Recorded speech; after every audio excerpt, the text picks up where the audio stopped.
Domino's pizza रेस्टॉरंटमध्ये तोडफोड करून दहशत माजवणाऱ्या आरोपीच्या 24 तासाच्या आत आवळल्या मुसक्या।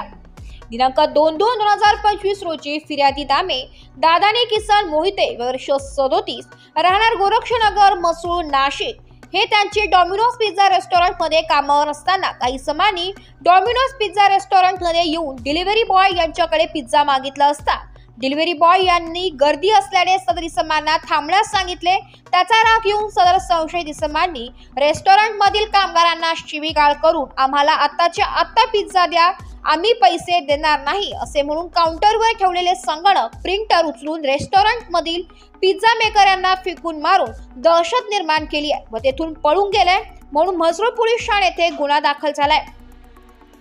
म्हसरूळ पोलीस ठाण्याचे गुन्हेशोध पथकाचे पोलीस उपनिरीक्षक दीपक पटारे, मनोहर क्षीरसागर व अंमलदार हे आरोपिताची माहिती घेत असताना पोलीस अंमलदार प्रशांत देवरे यांना सदरचा गुन्हा हा सुरण बाळासाहेब पट, नीरज दीपक खेरनार, साहिल कैलास गायकवाड राहणार स्नेहनगर दिंडोरी रोड म्हसरूळ यांनी केला असल्याची खात्रीशीर गोपनीय बातमी मिळाल्याने गुन्हेशोध पथकाचे अधिकारी व अंमलदार यांनी सदर आरोपितांना 24 तासाच्या आत जेरबंद केलाय।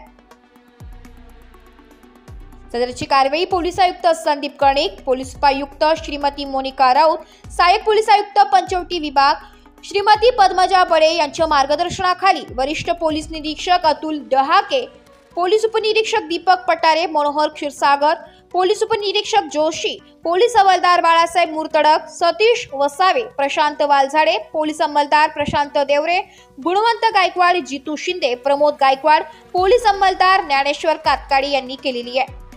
स्टार वन महाराष्ट्र न्यूज साठी प्रतिनिधी इरफान पठाण, नाशिक।